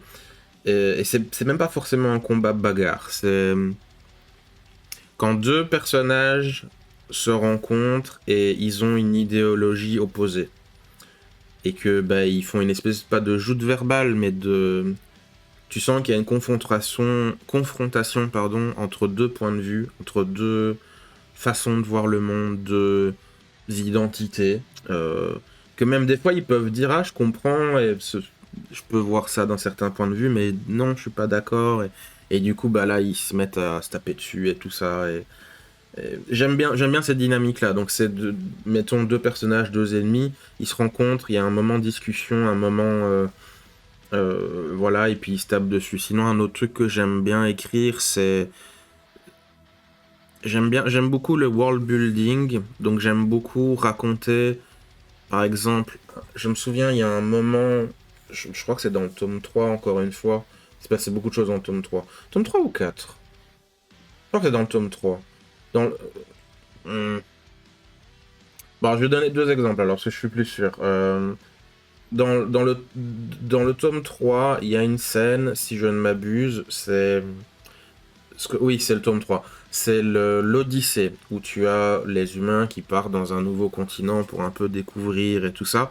Et puis petit à petit, j'explique comment il y a eu l'apparition des Ilgar avec les demi-démons et comment la population et toute cette civilisation, ce pays, on va dire ça comme ça, et ses habitants, ses citoyens, sont devenus petit à petit des demi-démons. Et je sais que je fais une écriture où j'explique bah voilà, la lente progression et la lente déchéance de cette civilisation. Ça, j'ai beaucoup aimé le faire. Et dans le tome 4, j'ai beaucoup aimé aussi décrire des moments entre Torwa et Siwen, quand Siwen était un enfant. Où, bah voilà, Siwen, il est un peu tête brûlée, il veut prendre l'épée, partir. Non, j'ai pas besoin de toi, je suis un grand garçon. Et je décris un peu la forêt de Mjaltour, comment... je vais pas spoiler, mais la fameuse scène du lac et du fleuve, avec tous les animaux, etc. Et qu'il y a une espèce de complicité entre Siwen et Torwa qui se crée, qui est visible, et que... Siwen découvre le monde et que bah, du coup le lecteur aussi découvre le monde en même temps. Pourquoi cette forêt elle est si dangereuse et pourquoi en même temps, malgré tout, il y a une espèce d'harmonie dedans et que bah, elle est hyper importante en fait cette forêt. Pas juste parce que c'est biodiversité machin mon cul, mais que c'est là où peuvent exister toute une faune et toute une flore qui ne peut pas exister ailleurs. C'est un peu le refuge de plein de tous les rejetés de la life, on va dire ça comme ça, que ce soit des monstres, des démons, des créatures, c'est limite un monde à part entière dans le monde des royaumes démoniaques, enfin, en tout cas de cette planète. Parce que vous le savez, hein, spoiler, enfin, vous le savez, dès que vous lisez les 5 premières pages, vous le voyez, c'est qu'il y a plusieurs planètes. Et donc, sur cette planète-là, bah, cet endroit est c'est la destination et le destin, bah, c'est marrant, destination, ça fait destin. Mais c'est le destin, en fait, de là où vont vivre toutes sortes de créatures qui ne peuvent pas vivre ailleurs. Genre, tu peux pas avoir un loup-garou qui vit dans les plaines des elfes, par exemple. Il va se faire chasser, il va se faire traquer, il va se faire buter. Il peut pas vivre chez les nains non plus, parce qu'il aura rien à bouffer.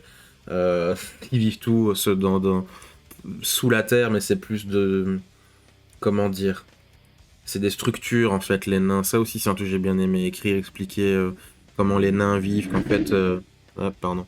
qu'en fait leur vie a été forgée par la pluie, parce qu'il pleut tout le temps chez eux, et que du coup ils devaient trouver un endroit où se protéger de la pluie, et du coup ils ont fait des espèces de trous de hobbit pour commencer, et puis petit à petit ça s'est développé, et machin, et ils ont pu survivre comme ça. Donc le world building, j'aime beaucoup écrire. Voilà, c'est les deux grands trucs que j'adore faire, c'est le world building et les scènes de confrontation philosophique. Voilà. Alors deuxième question de Chewy Cosplay, concernant toi, ton univers, œuvre de fiction favori, une expérience par rapport à la lecture écriture qui t'a marqué.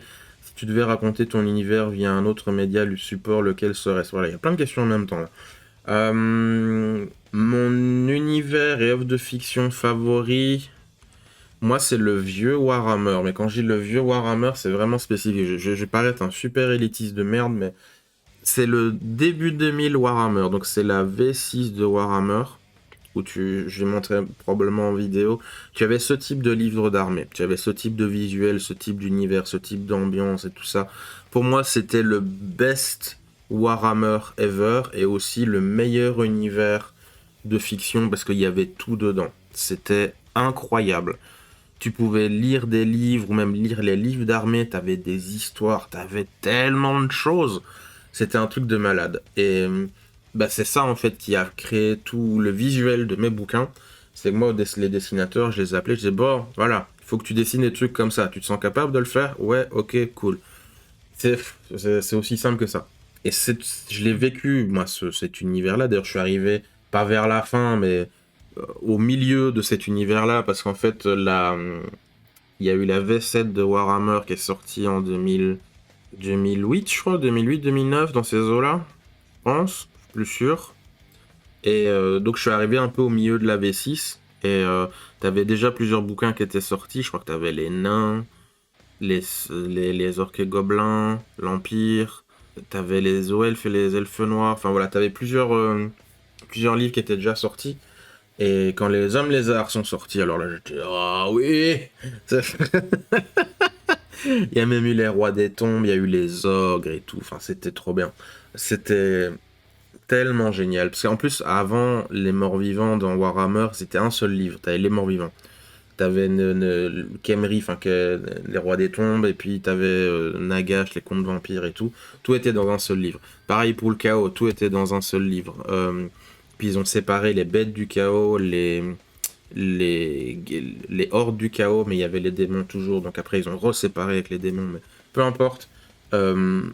C'était trop bien. C'était trop bien. Cet univers-là, mais je baignais dedans. Je faisais des rêves de ça quand j'étais gamin. Je me voyais en haut d'un tyrannosaure ou un stégosaure avec mon armée d'hommes lézards, et c'était... J'en ai fait 2 ou 3 des rêves comme ça, et je me souviens de cela alors que j'avais 16-17 ans. Mais Warhammer 40 000 aussi, c'était trop bien à l'époque, c'était la V3 je crois. Je suis plus sûr, mais cette époque-là, début 2000 de Warhammer, mais encore aujourd'hui tu vois les dessins de cette époque, c'est ça qui m'énerve, c'est que c'est pas de la nostalgie, j'ai eu de la chance, heureusement, malheureusement, et je suis arrivé là à ce moment-là, et quand je regarde ce qui se fait aujourd'hui comparé à ça, d'un point de vue strictement objectif et artistique, tu peux pas comparer, par exemple, ce dessin-là. J'ai montré que c'est Luthor Hus de l'Empire, et ce dessin-là de maintenant de Age of Sigmar. C'est tellement une autre vibe, c'est tellement...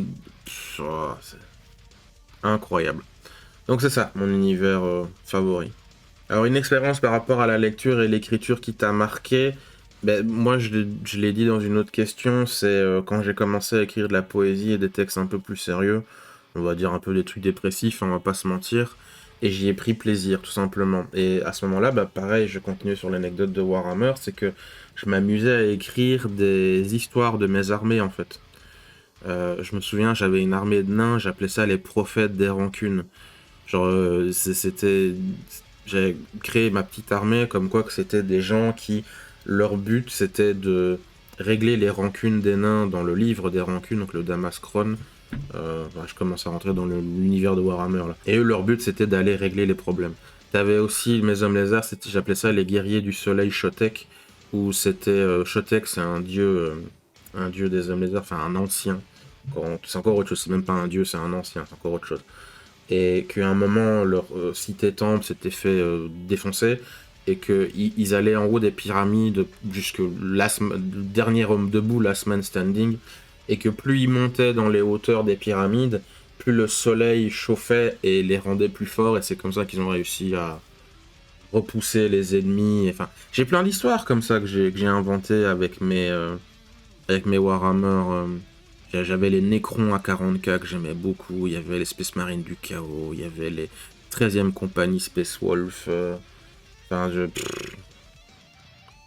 c'est notamment ça en fait. Enfin, c'était un peu une période fanfiction, on va dire ça comme ça, mais j'ai jamais publié. Je voulais garder ça pour moi et c'était l'histoire de mes armées.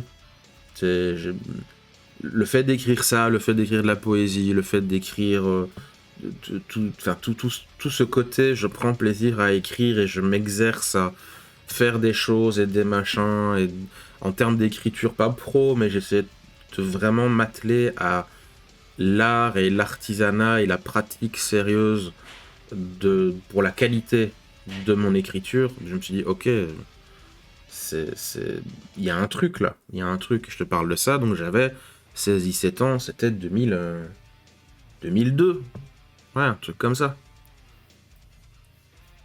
Si tu devais raconter ton univers via un autre média support, lequel serait-ce? Alors je crois que je suis quasi sûr que j'en ai déjà parlé dans différents contextes, et notamment dans des vidéos. Moi au départ, j'aurais rêvé, et je rêve toujours, d'embaucher les gens qui ont fait l'animé. Donc c'est un animé. Je crois pas qu'il est sorti en manga papier, ou alors c'est a posteriori, je suis pas sûr. J'hésite sur le coup. Mais moi en tout cas j'ai découvert en premier via l'animé. Afro Samurai. Afro Samurai a une animation et une ambiance et une musique et en plus c'est du hip-hop, donc c'est pas mon style normalement, mais il y a un truc qui est parfait, en tout cas qui fait que c'est parfait dans Afro Samurai. C'est incroyable. Et si je pouvais, je prendrais ce studio-là, j'y adaptais mes bouquins en animé. Faites des épisodes, allez, une saison, 30-40 épisodes, on est parti. C'est... Et en fait, moi j'écris, un petit secret de moi, c'est... J'écris comme si c'était des films ou des animés ou une série. J'écris comme si c'était un film dans ma tête. Et ça, je pense que c'est ça qui fait qu'il y a des gens qui disent « Mais tes scènes de combat, elles sont trop bien. Tu les écris trop bien, c'est trop clair, on comprend tout, c'est épique, c'est badass, c'est intense. » Et je crois que c'est pour ça. Enfin, après, voilà, il y a des gens, ils sont peut-être pas d'accord. Hein. J'ai déjà eu des gens qui n'ont pas aimé mes bouquins, mais ceux qui aiment, ou en tout cas, si pour certains ça résonne autant, je pense que c'est parce que moi j'ai écrit ça comme si c'était, en tout cas au moment où je l'écris dans ma tête, comme si c'était un film. Je l'écris comme si c'était quelque chose de vraiment visuel, c'est pas de l'écriture... Comment expliquer ? C'est un truc que j'aime pas dans beaucoup de livres. Les dialogues et les conversations, on sent que c'est un dialogue de livre. C'est pas comme ça que les gens parleraient dans la vraie vie. Donc il y en a qui détestent comment j'écris les dialogues, hein. Ou même qui détestent comment j'écris tout court. Hein. Mais en partie, c'est valide aussi pour les dialogues vis-à-vis de les bagarres et tout ça. C'est que j'écris ça comme si c'était quelqu'un qui a écrit ce que deux personnes se disent face à face dans la vraie vie. Alors ok, il faut imaginer l'intention, il faut imaginer l'intonation, le langage corporel et tout ça. Donc moi, il faut que j'écrive tout ça. Mais j'écris comme si c'était des vrais gens qui causent. C'est pas... quand t'écris... je sais, ça fait un peu... c'est quoi la différence entre un vrai chasseur et un bon chasseur et un mauvais chasseur? Mais quand t'as des gens qui écrivent des dialogues, t'as vraiment l'impression que c'est juste... Mais t'as écrit un dialogue qui ne peut pas... en tout cas, personne ne parle comme ça. Personne n'interagit comme ça avec un autre être humain. Moi, j'essaye de faire ça, que ce soit plus crédible, plus réel, on va dire. Alors, maintenant, chacun verra midi à sa porte. Il y en a, ils aimeront, ils n'aimeront pas. Il y en a, ils diront c'est de la merde. Il y en a, ils diront c'est trop bien. Mais j'ai commencé à écrire mes bouquins. J'ai imaginé tout de suite Afro Samurai. Et que si je pouvais, ben, je serais passé directement à la case animée avec ce manga. Parce que ce manga, quand je l'ai vu, pour moi, c'était c'était du petit lait. Je l'ai regardé après, bien plus tard. Je crois que j'ai regardé ça il y a 3 ans, un truc comme ça. Parce que j'avais jamais pris le temps de regarder ça avant. C'est Cowboy Bebop, pareil. Cowboy Bebop, c'est un truc incroyable. Tout à fait autre style, autre ambiance, science-fiction, tout ce que tu veux. Mais pareil, cet animé-là, mais il est incroyable. Et pareil, vous regardez ça, c'est crédible. Enfin, vous vous sentez...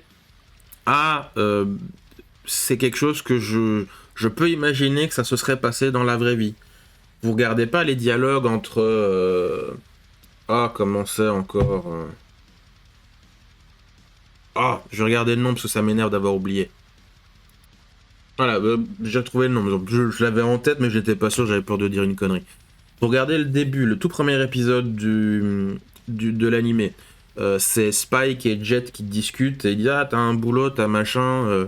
Ah ouais non mais merde on n'a pas de thunes et du coup c'est pour ça qu'il n'y a pas de viande dans le petit repas qu'a fait Jet à Spike et il rouspète, il s'engueule un peu. Mais c'est crédible. Vous sentez tout, vous sentez que les gens se connaissent, qu'il y en a un qui râle et qu'il y en a un qui est pas content et l'autre qui dit bah c'est de ta faute et puis blablabla.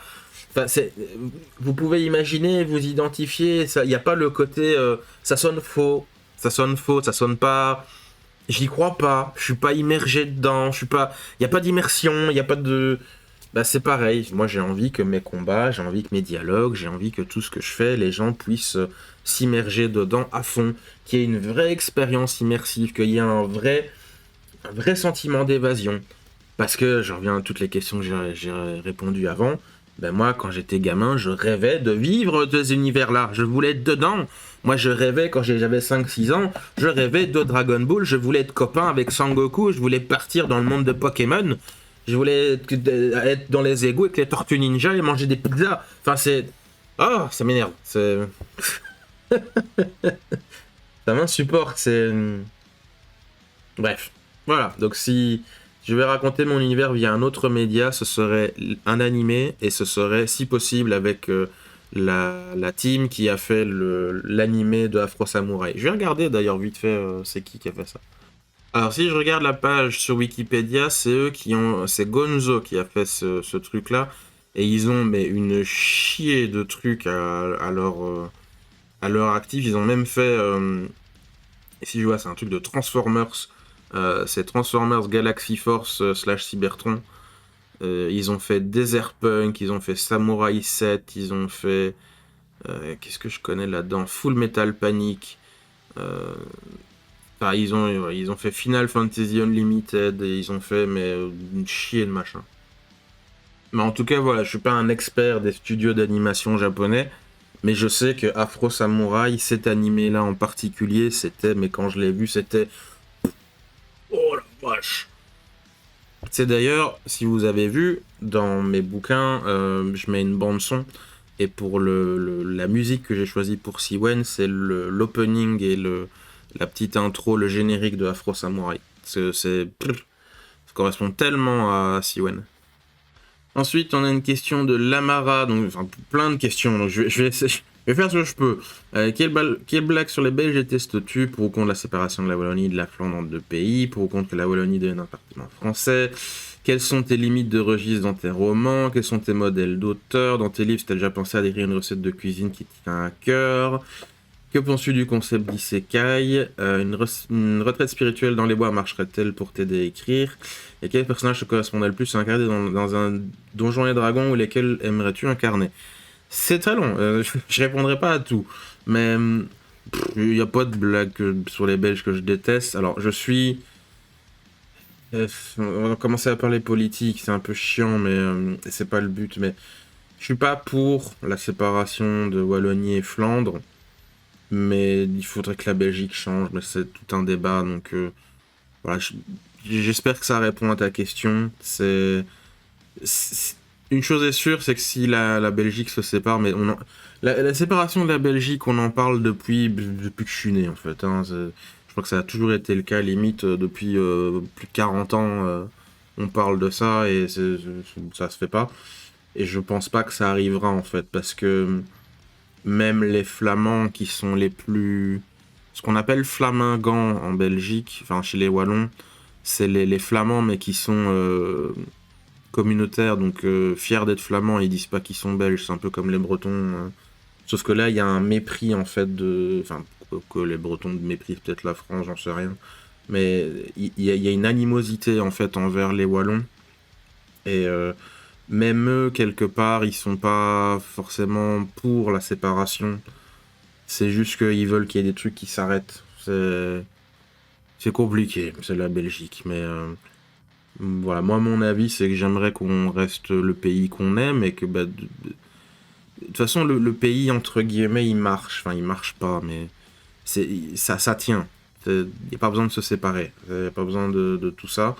Faut juste régler quelques saloperies qui foutent la merde dans tout le monde. Voilà, j'essaie d'en rester là. Quelles sont tes limites de registre dans tes romans? J'en ai pas. J'en ai pas, je mets ce que je veux dedans. Il y a juste des trucs que j'ai pas envie de couvrir parce que ça m'intéresse pas, mais c'est pas genre, c'est pas de l'autocensure. C'est juste ça m'intéresse pas. Il y a des trucs qui sont ultra hardcore dans mes bouquins. Pour d'autres, ça va... Bref. Donc c'est question de moi, qu'est-ce que j'ai envie d'écrire. Je sais pas si je suis clair dans ce que je raconte, mais je sais que mon public, il va pas être forcément choqué par ce que j'écris. C'est juste que moi, ça...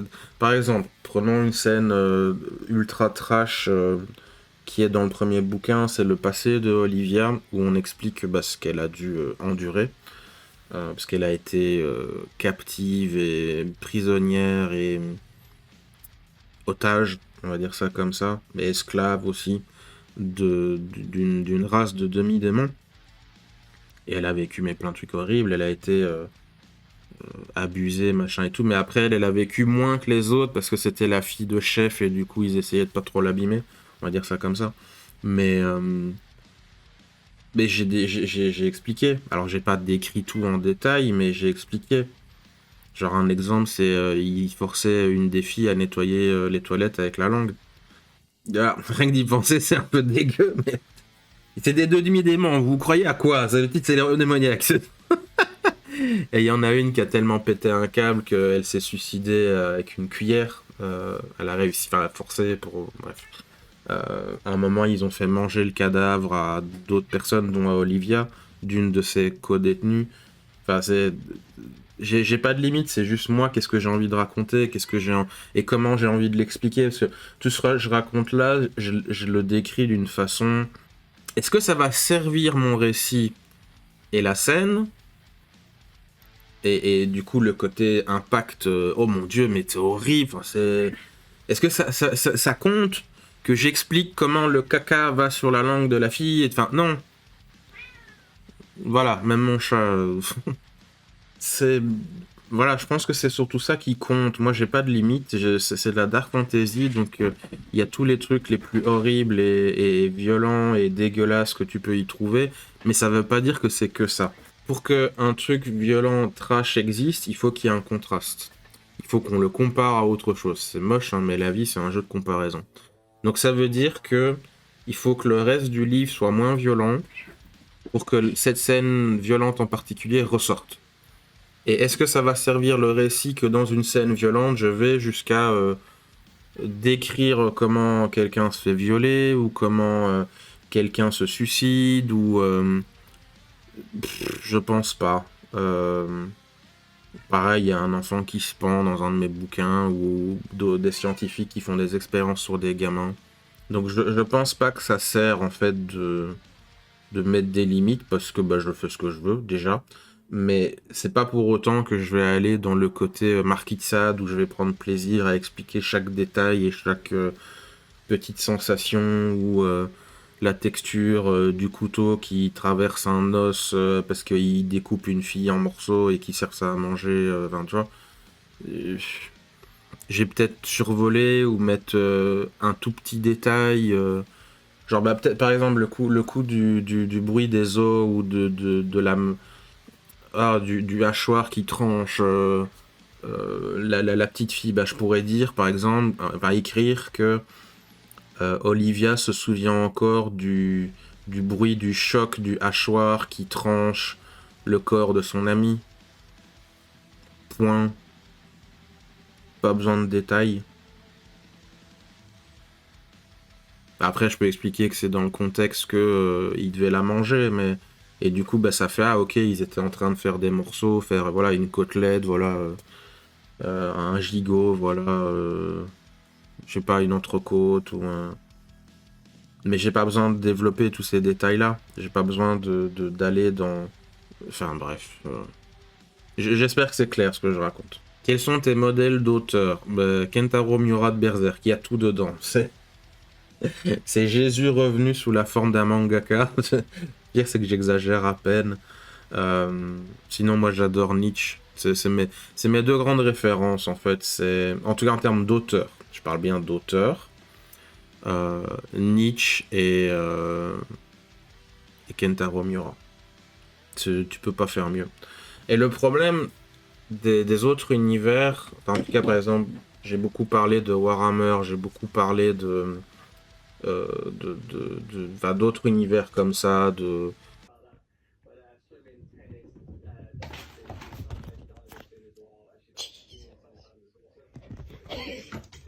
Je parlais j'ai dû calmer mon chat parce qu'il faisait n'importe quoi, il faisait plein de bruit, ça se peut que vous avez tout entendu, je suis désolé.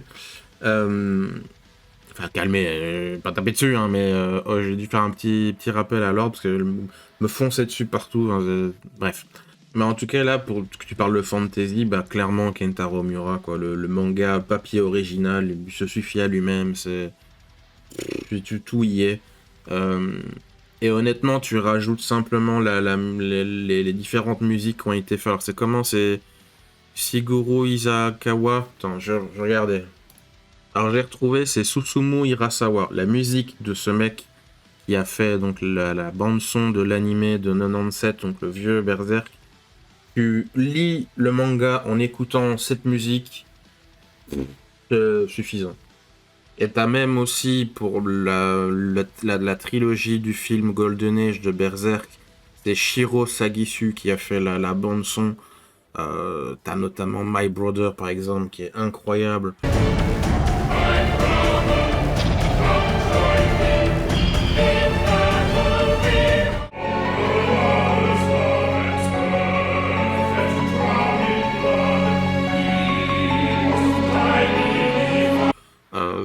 Rien d'en parler, j'ai tous les poils de mon dos qui se dressent et putain j'en ai plein, je peux te le dire.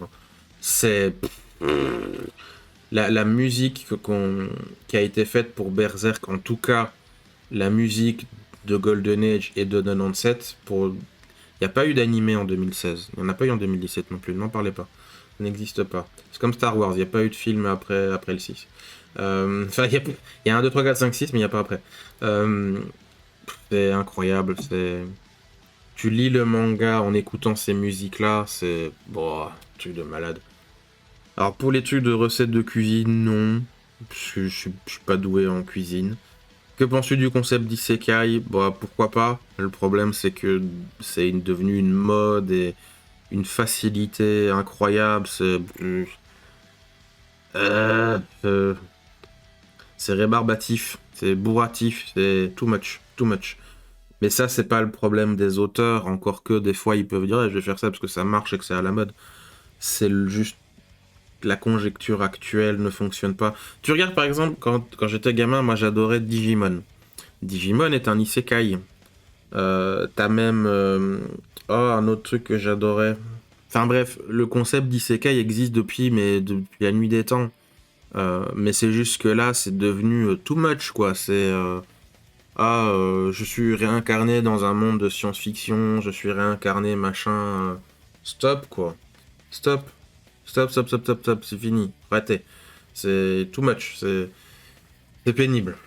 Et d'ailleurs, je terminerai en disant Digimon, c'est bien, en tout cas, les 2-3 premières saisons. Enfin, les 2 premières générations. Moi, j'ai bien aimé les 2 premières générations. Après, c'est parti un peu en cacahuète. C'est comme Pokémon. Pokémon, moi, j'aime bien les 3 premières générations. À partir de la 4e, on devient un peu chelou. Une retraite spirituelle dans les bois marcherait-elle pour t'aider à écrire? Alors, non.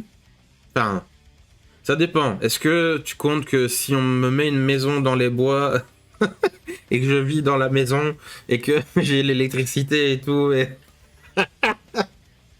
Moi, j'ai pas besoin de grand-chose pour écrire. C'est juste un peu de musique, du calme, pas de trucs à penser, pas de trucs pour m'emmerder, connexion internet, de quoi fumer parce que j'aime beaucoup fumer. Et c'est bon. Je suis pas le genre de mec, ah ouais, il faut que je fasse 20 km à pied le matin pour être productif, pour écrire. Non. C'est...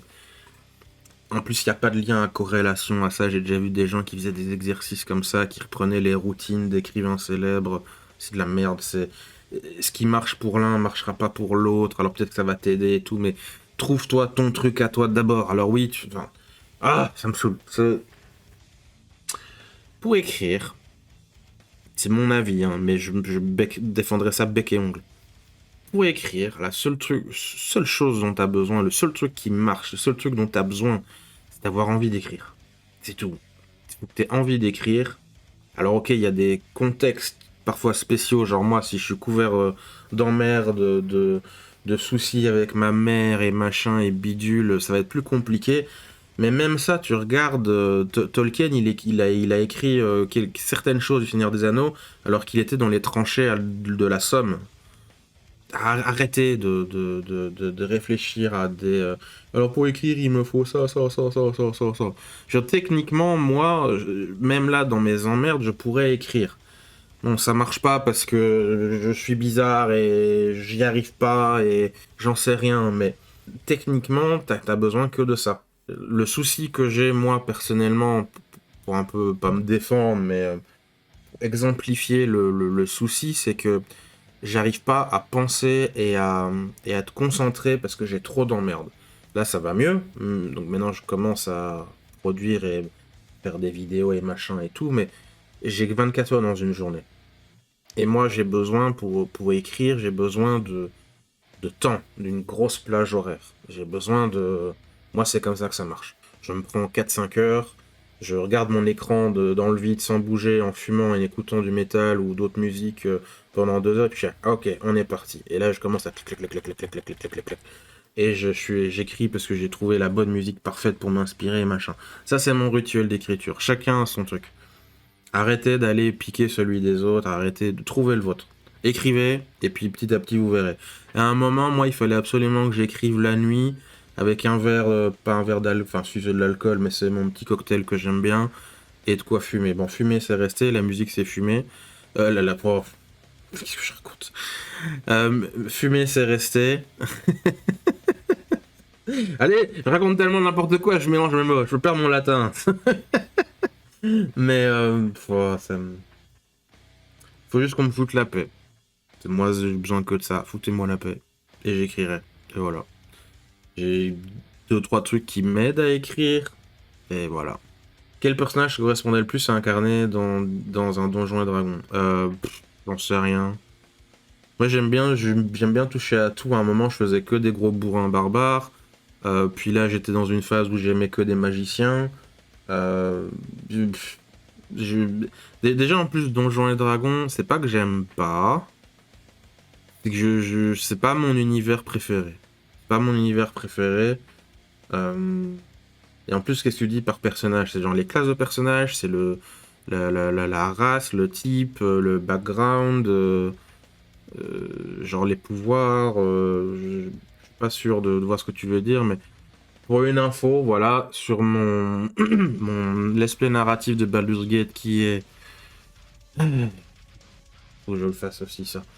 En plus, j'ai limite envie de le recommencer parce qu'il y avait bientôt y avoir une grosse mise à jour de Baldur's Gate. Ça me donnerait une excuse de le refaire encore une fois. Moi, je prenais un Dragonborn. Enfin, moi, je préférais faire un homme lézard classique, mais il n'y a pas ça dans Baldur's Gate. Enfin, il y a un mode, mais j'aime pas comment ils l'ont fait dans le mode. Donc, moi, c'est le homme lézard ou Dragonborn. Sorcier. Avec multiclasse, magicien et clerc, mais c'est surtout sorcier. Enfin, c'est... pas sorcereur, comme ils disent. Je crois que moi, mon perso, c'était... Je crois avec les modes et tout, et les plus de combats et machin, j'étais arrivé genre niveau 18-19. Et j'avais 2 ou 3 niveaux dans magicien. J'avais 2 ou 3 niveaux dans clerc et tout le reste c'était sorcier. Ouais, moi je suis dans une moment où j'aime bien les sorciers. C'était un sorcier. Comment c'est encore? Ancêtre des dragons ou je sais pas quoi. Enfin, il y a des sous-classes. T'as magie sauvage, magie tempête, magie draconique, je sais pas quoi. Moi, je prenais vraiment ancêtre draconique et tout. Ça donnait le vol et plus d'armure et machin. Moi, j'avoue, je faisais un peu. Comment dire? Pas le bourrin, mais. Je visais une certaine efficacité en termes de power gaming. Mais. Ouais, j'aime bien la magie de la foudre et tout, j'adore ça. J'ai une fascination avec l'électricité, me demandez pas d'où elle vient, je sais pas, mais j'adore ça. Et c'est pour ça que j'ai une mage de foudre. Ah, foudre c'est trop bien. La foudre c'est trop bien. Je veux dire, même le caoutchouc et les machins non conducteurs, ça peut péter. Bon, il faut... Il y a des nuances et des trucs à faire, et voilà, c'est pas parce que ça ne conduit pas à l'électricité, mais t'as moyen. Bon ben voilà, j'ai terminé la FAQ. Bon, il y en avait peut-être une ou deux autres que j'ai zappé, genre Véro qui demandait mes plats préférés. Bah, ton avis, c'est les frites. Ou alors Rétro qui demande pourquoi la haine contre les fricandelles françaises, parce que ce ne sont pas des fricandelles. Tais-toi. Qu'est-ce que j'avais vu d'autre aussi comme connerie? Ouais, pourquoi le pain belge est dégueu? Bah, parce que le pain belge est dégueu, qu'est-ce que je te dise? Mais voilà, je remercie à tous ceux qui ont pris le temps de poser une petite question, parce que je voulais faire une FAQ il y a longtemps, et en fait, bah, j'ai pas eu des gens, tout le monde s'en foutait. On va dire la vérité. Je vais pas dire que ça m'a blessé, parce que c'est pas vrai, mais j'étais là... triste, c'est dommage, peut-être, bah, tant pis, alors je fais pas. C'est la vie, c'est comme ça. Après, je vous dis ça, c'était au début de ma chaîne, c'était quoi, 2020, truc comme ça. C'était à 5 ans. Parce que moi, je rappelle, ma chaîne, alors, elle est pas pareil, mais je l'ai créée en 2017. Il y a quand même eu du temps depuis. Mais donc, je remercie à ceux qui ont posé des questions. J'espère que j'ai pas répondu trop long, parce que je vois que le rush, là, en tout cas, l'enregistrement, il fait plus d'1 heure, donc à mon avis je vais faire des cuts et voilà, je vais essayer de pas trop que ce soit 1 heure, mais voilà, merci à vous d'avoir participé. Et puis ben voilà, j'espère que que maintenant vous me connaissez un peu mieux et que vous avez appris des trucs. Voilà, des bisous.